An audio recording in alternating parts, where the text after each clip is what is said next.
اور اس بات سے تم انکار نہیں کر سکتے۔ بیا پلیز مجھ پہ رحم کو، میں ترس گیا ہوں اپنی بہن سے باتیں کرنے کو، اپنے کسی خون کے رشتے کو اپنے پاس محسوس کرنے کو۔ مصطفیٰ کے چہرے سے اس کے کرب کا اندازہ لگایا جا سکتا۔ ہاں ہاں ہاں ہوں بیا، تو نہیں چاہیے مجھے کوئی خون کا رشتہ۔ اپنی زندگی میں کوئی کسی کا نہیں ہوتا، کوئی بھی کسی کا نہیں ہوتا۔ اور تم کیا پوچھنے آئے تھے کہ تمہارے بھائی کو اس سال میں نے پہنچایا؟ تو ہاں میں نے ہی پہنچایا اسے اس سال میں، کہ نہ وہ جی سکتا ہے نہ ہی مر سکتا ہے۔ شعلہ نے چلا کر کہا۔ بیا، مصطفیٰ نے کرب سے آنکھیں مینچی تھیں۔ اب تم دونوں یہاں سے جا سکتے، مجھے کسی سے کوئی تعلق نہیں رکھنا۔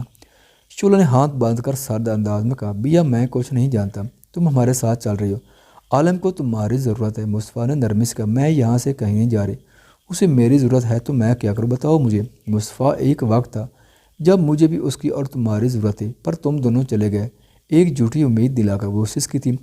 مصطفیٰ نے آگے بڑھ کر اسے سہارا دینا چاہا جب شعلہ نے اپنا ہاتھ اسے روکنے کے لیے حائل کیا۔ مصطفیٰ کے قدم اپنی جگہ جمے۔ پلیز تم دونوں یہاں سے چلے جاؤ، شعلہ نے سنجیدگی سے کہا۔ مصطفیٰ دل برداشتہ ہوتا وہاں سے نکل گیا اور حیدر بھی جاتے جاتے رکا تھا۔ تم ایکسپیکٹ کر رہی ہو بیا؟ حیدر نے ہوا میں اچکا کر پوچھا۔ نہیں، دو ٹوک جواب دیتی وہ رخ موڑ گئی تھی۔ حیدر اسے جانچتی نظروں سے دیکھتا وہاں سے نکل گیا تھا۔ شعلہ کی آنکھیں بھیگی تھیں، وہ مرے مرے قدم لیتی زینوں پر جا کر بیٹھ گئی تھی، اور پھر جو آنکھوں سے اشک رواں ہوئے تو وہ روک نہ سکے۔ خواتین و حضرات، ویڈیو دیکھنے کا شکریہ۔ اگر ویڈیو پسند آئے تو چینل کو سبسکرائب کریں اور ساتھ ہی بیل کے آئیکن کو لازمی پریس کریں تاکہ آپ کو آنے والی ویڈیوز کے اپڈیٹ سب سے پہلے مل سکیں۔ خدا حافظ۔